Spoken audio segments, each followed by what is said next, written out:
ese hospital de caridad, asistiendo a las misas diarias o de los domingos. Fuera de estos cuadros de carácter sacro, sabemos que Rogier van der Weyden, en su condición de pintor oficial del Ayuntamiento de Bruselas, también realizó grandes paneles con el tema de la justicia, una temática que parece en forma recurrente se encargaba a los artistas de aquellos tiempos para decorar los salones municipales. Esos paneles se han perdido, pero lo que nos ha quedado es un puñado de retratos que le atribuyen los expertos con razonable probabilidad. Y uno de ellos, el de una dama desconocida, pero de posición, como veis, por la hebilla de oro de su cinturón acomodada, es esta que veis aquí, pintada hacia el 1460 más o menos, es decir, hacia finales de su carrera.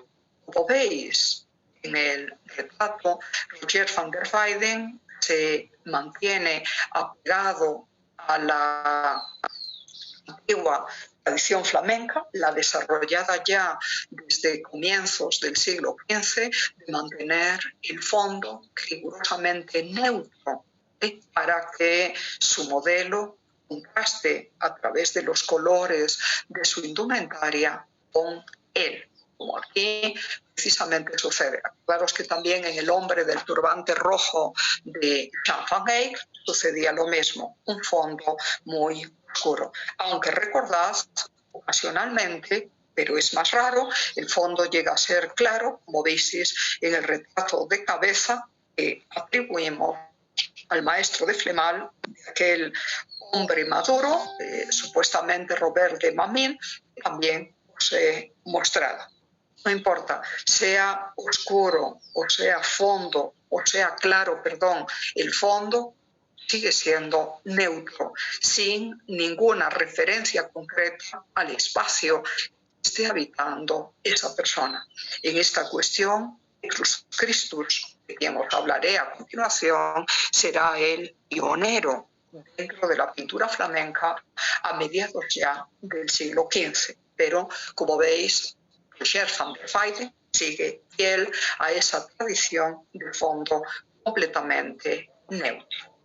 Tiene algunos retratos con fondo claro, como pasa con el bastardo de Borgoña, que también pintó, un noble, pero que no podía heredar el ducado por ser hijo ilegítimo en aquellos tiempos. Ya os lo he recogido, lo podéis buscar, y en cambio aquí el fondo es oscuro porque así contra él contrasta mucho mejor el velo blanco de la dama. Y ya veis cómo también para este tiempo los retratos llegan a ser de medio cuerpo. En los pintados por Rogier van der Weyden, por lo menos los que le conozco, las manos tienen un gran protagonismo a través de los gestos que hacen. Normalmente están recogidas, en este caso para sugerir la modestia y el recato de la dama. En el caso de ese otro noble francés, cuyo escudo de armas está en el reverso de la pintura, él enseña un anillo, posiblemente en relación a su compromiso, y va con un martillito como de tapicero que no tiene nada que ver con su profesión. Sabemos que era una persona de condición noble y por lo tanto puede esconder algún tipo de mensaje a manera de lema. Pero aquí, como veis, las manos están pintadas y están recogidas no en plegaria. A veces sus retratos pueden formar parte de bíblicos con una imagen devocional religiosa en la otra tabla, pero en ese caso lo normal sería que estuvieran juntas en oración. Aquí, como veis, están cruzadas la una contra la otra y nos permite ver la forma de los dedos, particularmente huesudos y alargados, el tratamiento fisionómico con las figuras creadas por Roger van der Weyden. Y mira cómo su capacidad para sugerir la vida interior y la tensión interior de las personas, algo que nos llamaba tanto la atención en este juicio final y en el descendimiento del Museo del Prado que os enseñé la semana pasada, se recoge precisamente a través del tratamiento de la forma y de todas estas líneas quebradas y angulares que tenéis aquí. Fijaros en los ángulos que forman el velo de tul al caer sobre el vestido de la dama, los ángulos del escote y también del paño de recato blanco que lleva en la vestimenta, en la túnica que va por debajo. Aquí tenéis otro ángulo bastante agudo. Mirad cómo los dedos mismos forman ángulos y esto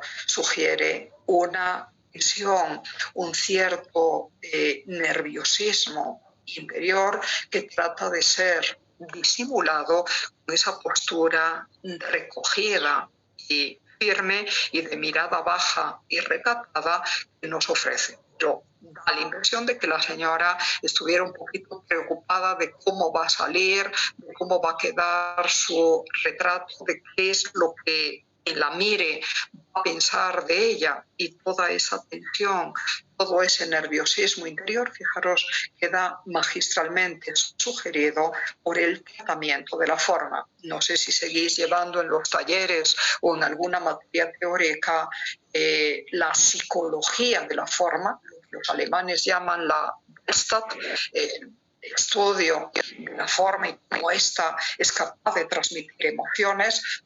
Pero no penséis que eso es algo novedoso en la historia del arte o en la práctica artística. Los grandes artistas entienden, como he repetido 100 veces, que el contenido de una obra depende no solo del tema, sino del tratamiento formal del mismo. Y ya veis, Roger van der Weyden es un maestro de la línea quebrada, de la línea angulosa, para sugerir toda esa tensión interior, ese dramatismo por el que tantas veces pasa el alma humana en sus personajes. Y aquí lo estáis viendo. Fuera de ello, mirad cómo en el rostro de esta desconocida mujer joven nos atrapa la atención su boca sensual con estos labios tan gordezuelos que veis. Y fijaros cómo se vuelve más atractivo al compararle esa boca sensual con esta mirada baja de recato, de modestia. Acordaros que en los códigos de comportamiento moral, social del momento no se consideraba oportuno que una señora, y más si está casada como esta, y sabemos que está casada por el velo que le cubre el cabello peinado en un moño de trenzas muy sofisticado, mira directamente a los hombres.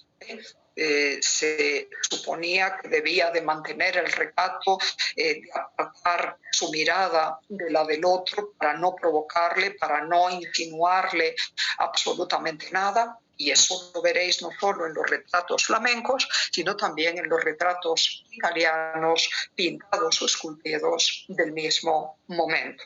Hoy en día una mujer seguramente no se retrataría así, no se mostraría ante los otros así. Hoy aceptamos como una virtud, como un elemento valioso de la personalidad, la seguridad en uno mismo, que uno pueda sostenerle la mirada al otro, que no se avergüence, que no la baje, pero estamos en otra época. Os estoy hablando de hace más de 5 siglos, en donde se consideraba perceptivo la mujer, insisto, fuera el ama de casa, la mujer recatada, la esposa fiel, así que con mirada baja, aunque como veis, serena. Y es lo que aquí tenéis. Y fijaros como también su rectitud moral se sugiere con esta pose completamente recta de la espalda y de la cabeza. Y el recogimiento interior queda sugerido también con esos brazos que se cruzan en las manos, como aquí veis. La posición social de la señora queda sugerida por el complicado peinado.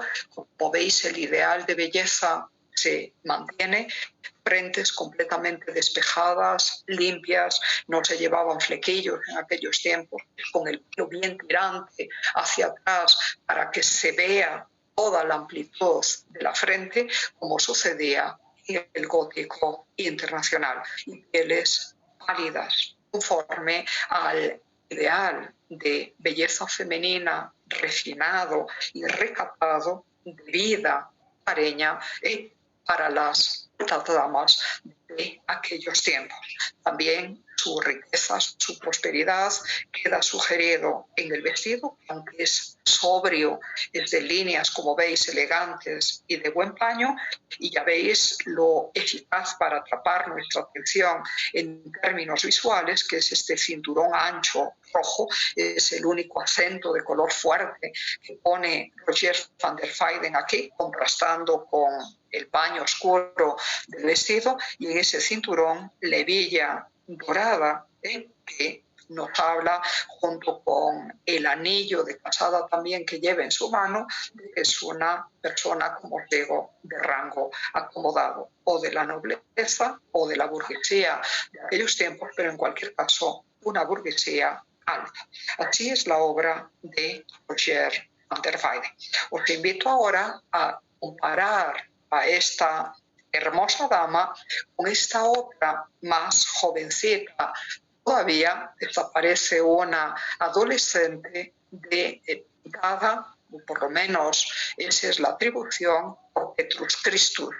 Fue un artista también flamenco, como la mayoría de los que vamos a ver hoy, activo especialmente en la década de los años 40 del siglo XV y activo precisamente en la ciudad, por un lado, de Bruselas, en donde, acordaros, trabajó Rogier van der Weyden, pero también en Brujas.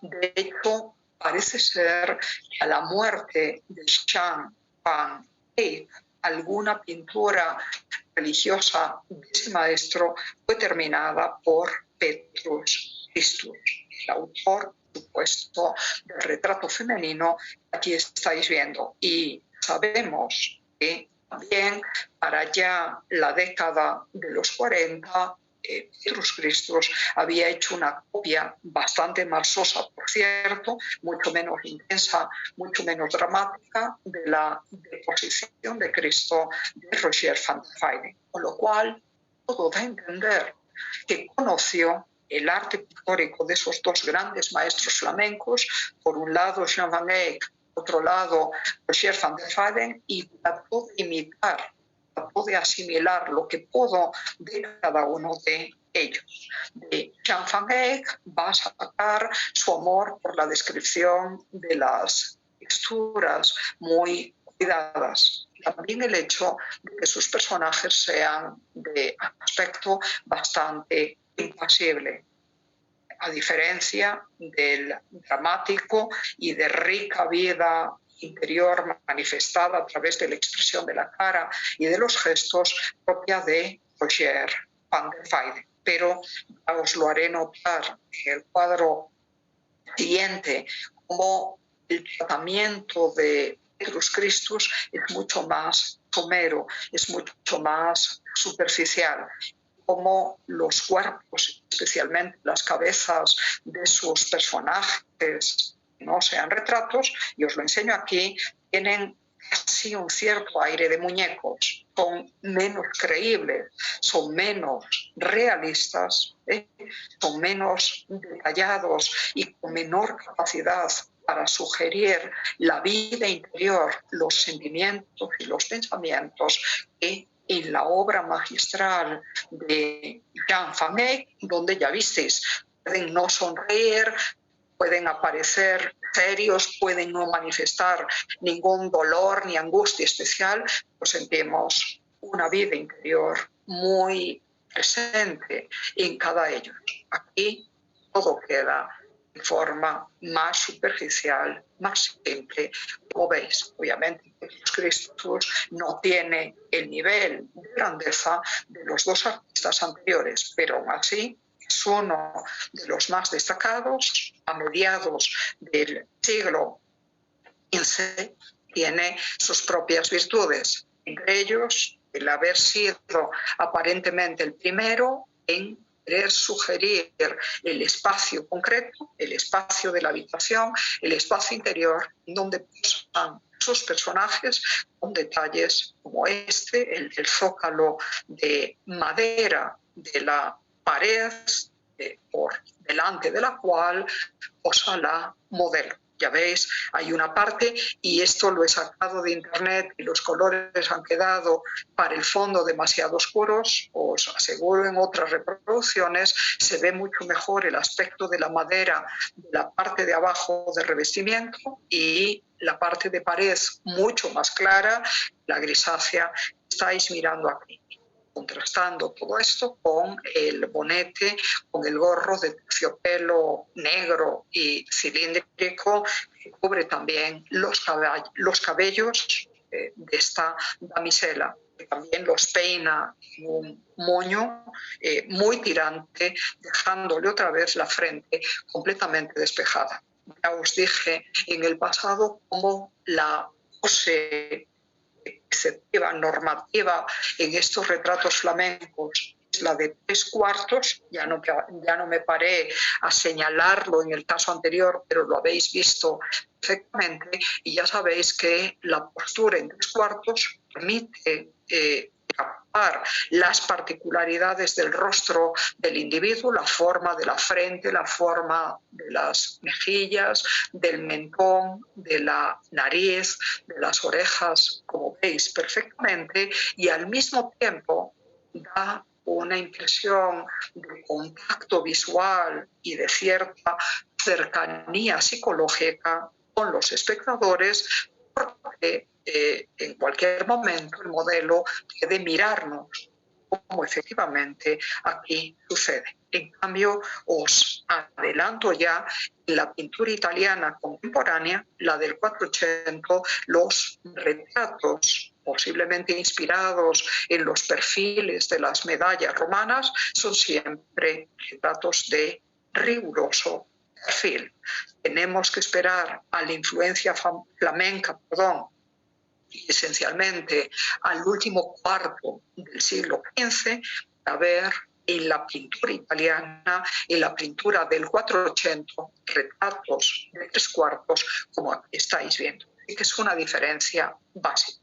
Y también acordaros, son retratos de busto, o ya pasados los años centrales del siglo XV, retratos de medio cuerpo hasta la cintura, incorporando el tratamiento de los brazos y de las manos, como os dije que sucede en muchas de las obras de Roger van Weyden.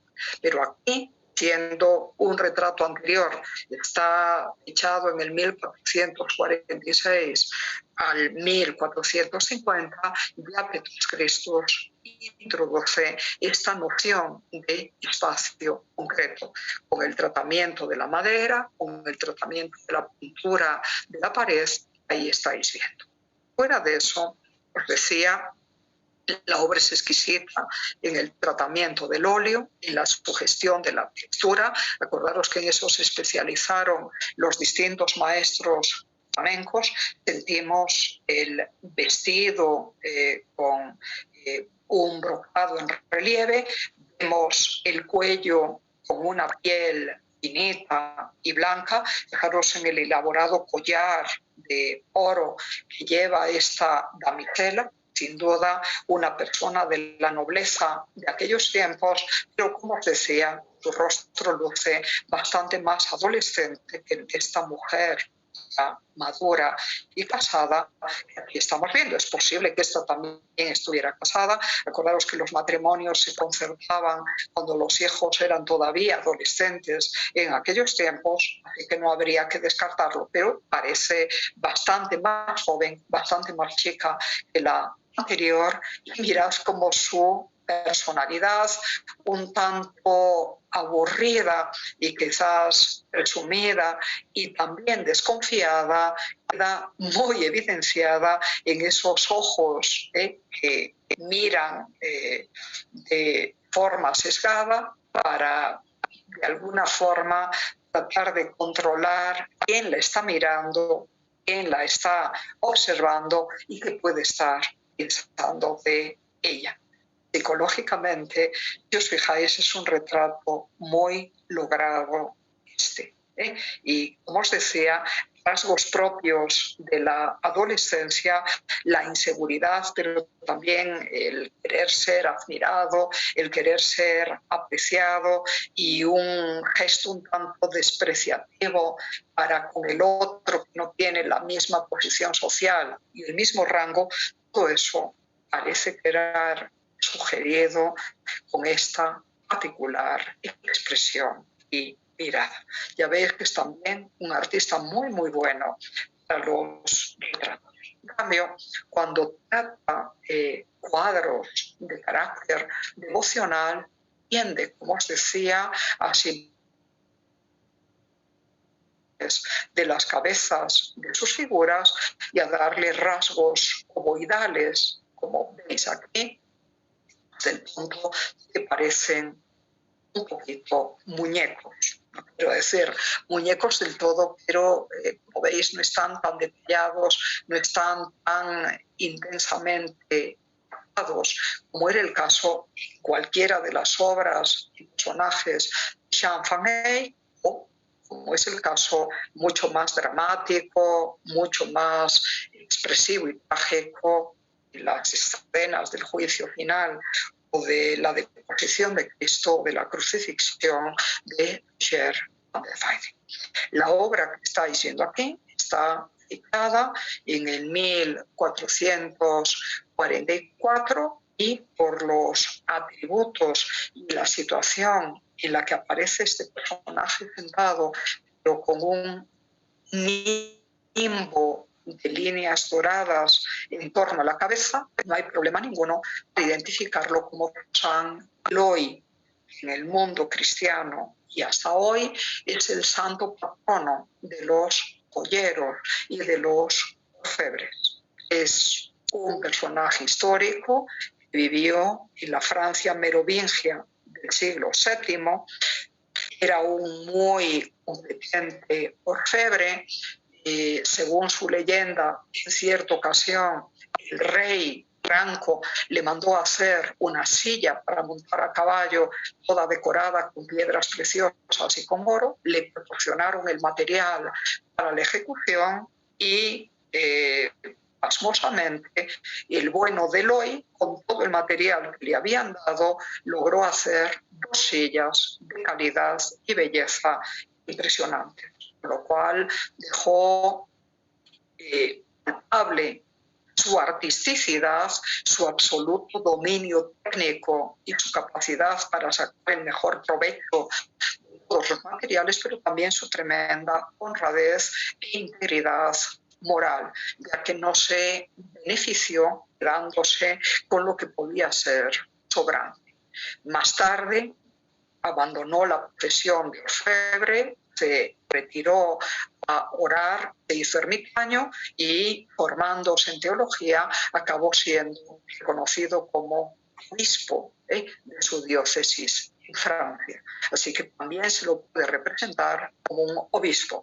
Pero a lo largo del periodo medieval e incluso todavía en el periodo barroco hay un cuadro virreinal dedicado a él, así lo muestra, moderno, se sigue mostrando muchas veces como orfebre.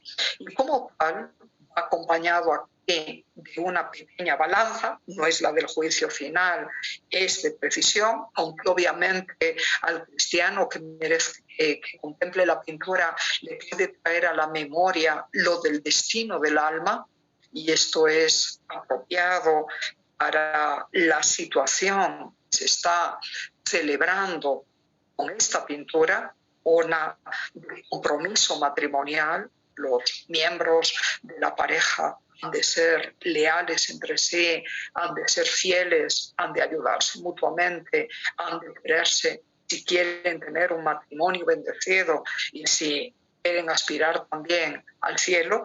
Así que la balanza nos puede recordar todo esto, pero esta pequeña balanza de precisión sirve de instrumento para pesar el anillo de bodas que en la tienda de San Eloy está comprando esta pareja. Una vez más, como veis, el artista flamenco mezcla los tiempos. Eloy, os acabo de decir, fue un personaje de la temprana Edad Media francesa, del reino merovingio, vivió en el siglo VII. En cambio, las personas que están junto a él y él mismo aparecen vestidas a la usanza del siglo XV, con esas tocas y esos elementos para sostenerlas alargados o con dos cuernos. Ya habíais visto en representaciones anteriores. Y el caballero que está detrás de San Eloy también lleva uno de esos sombreros que se pueden envolver con la tira larga a lo largo alrededor de la cabeza, como sucedía con el presunto hombre del turbante rojo de Jean Van Eyck, habéis visto previamente, que ropa rigurosamente contemporánea de mediados del siglo XV, muy lujosa, testimoniando otra vez la elevada posición social de estos novios. Vemos que han ido a la joyería, han ido a la tienda de San Eloy a comprar su anillo de compromiso, como os estaba diciendo.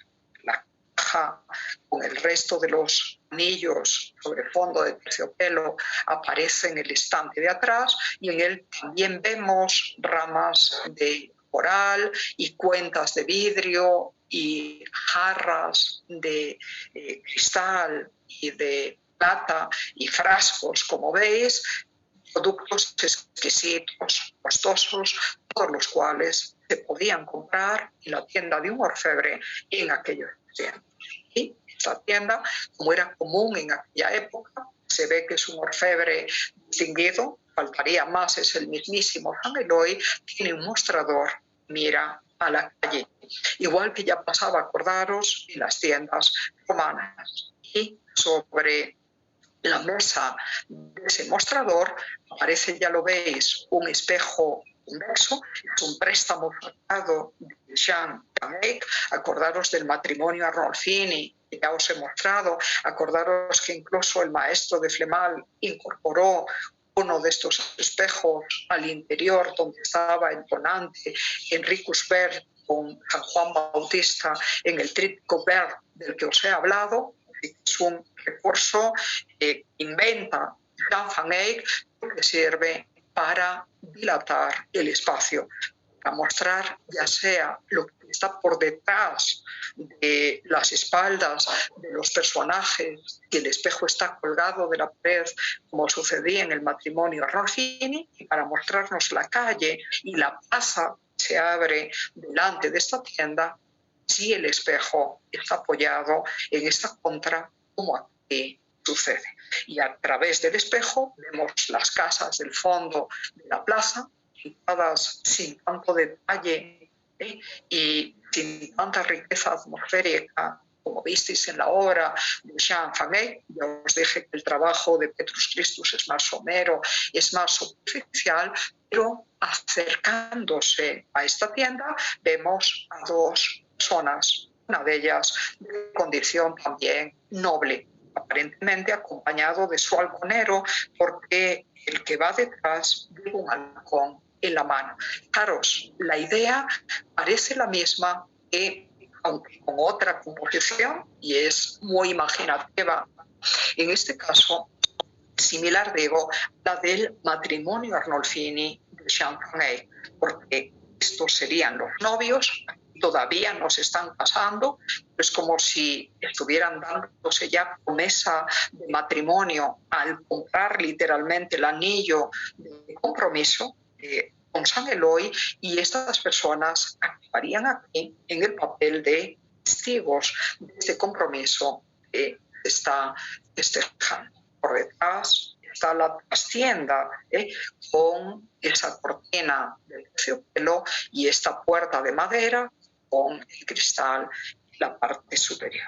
Así es la obra. Es un interior bastante reducido, así encajonado, el que nos muestra Petrus Christus. Pero con todo esto, y a pesar de la tendencia a la geometrización que hay en sus rostros, tiene la virtud, como os decía, de ser el primer pintor flamenco que incorpora a su pintura elementos de la perspectiva monofocal y la descripción de un espacio tridimensional y esencialmente cúbico, con rasgos derivados de la pintura italiana del Quattrocento contemporáneo, además de ser el primero que aplica fondos de paredes concretas para pintar los retratos de sus personajes. Y esto que le empieza aquí será continuado por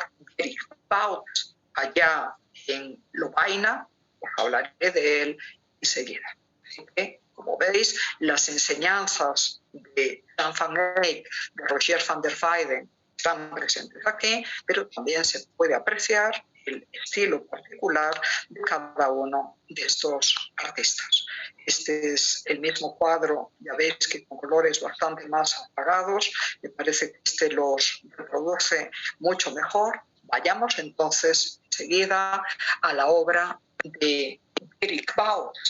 Estuvo activo hasta más o menos el 1475 y que fue el principal pintor de Lovaina. De hecho, llegó a tener el puesto de decano del gremio de pintores de aquella ciudad hasta el momento de su muerte, razón por la cual una cofradía religiosa de esa ciudad, consagrada a la devoción del Santísimo Sacramento, le encargó el tríptico, el retablo que aquí estáis viendo. El tema precisamente de la Última Cena como pintura principal y otros pasajes derivados del Antiguo Testamento para complementarlo. La obra se fecha alrededor del 1465 y tiene para nosotros el interés de ser una de las primeras pinturas donde el interior, siguiendo lo que había introducido ya Petrus Christus unas décadas atrás, es proporcionado al tamaño de los personajes. Ya en Jean Van Eyck esto era casi así, pero además la perspectiva es completamente monofocal, siguiendo las líneas de la pintura italiana, de la pintura quattrocentista contemporánea.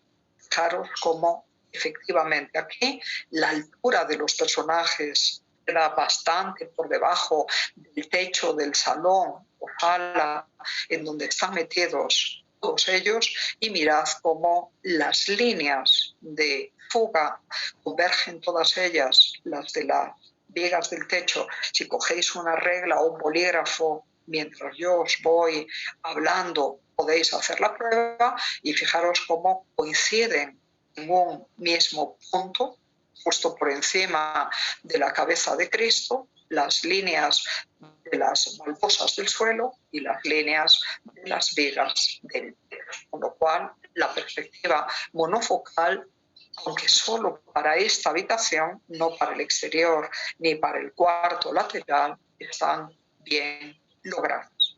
Y parece que esto es directo conocimiento de la pintura italiana por parte de Dietrich Bautz. Se me pasó deciros que se sabe que Roger van der Weyden hizo una peregrinación a Roma en el 1450 con motivo del gran jubileo de la Iglesia. Es posible que Dietrich Bautz también estuviera por allá para de lo que estaban haciendo los pintores científicos italianos esto, como ya Petrus Crestus lo había empezado a hacer, como os decía, poco antes del 1450. El caso es que el estilo distintivo de Dietrich Bautz o Dirk Bautz, también lo vais a encontrar con ese nombre, Dirk, D-I-R-C, o Dietrich, la misma persona, lo importante es el apellido. Bautz tiene su estilo personal con figuras muy esbeltas, muy alargadas, particularmente huesudas, de complexión más bien frágil, y esto les da un aire intimista y un tanto melancólico muy particular a todas ellas. Es un estilo distinto tanto al de Petrus Crestus como al de Jean van Eyck o al de Roger van der Weyden, y de expresiones más bien contenidas pero muy pensadas, muy elocuentes, todas ellas. Lo veis perfectamente aquí. Y entonces os decía, como el tríptico fue encargado para la cofradía del Santísimo Sacramento de San Pedro de Lovaina, la ciudad belga en donde trabajaba Dietrich Bautz, no es de extrañar el tema principal sea precisamente el de la última cena. Aquí lo tenéis en un detalle un poquito más grande. En esa cena participan, ya lo sabéis, Cristo y sus 12 apóstoles congregados en torno a una mesa de mantel blanco con el Cordero Pascual puesto en un plato. Raros, en la pintura virreinal, en las representaciones de la Última Cena, también vais a ver ese Cordero Pascual en la fuente de en medio, solo que muchas veces los artistas, justamente para darle una mayor proximidad a los espectadores, sustituyen el cordero por un cuy, por uno de estos conejos de Indias que habréis visto más de una vez seguramente. Son adaptaciones locales. Y por otra parte, al mostrarse el cordero, como ya no tiene, está asado y ya no tiene piel ni nada, su aspecto, si no fuera por el tamaño, podría pasar por el de un animal o bueno, pues aquí está el cordero del sacrificio, el cordero pascual, evocador del sacrificio de la pasión del propio Cristo,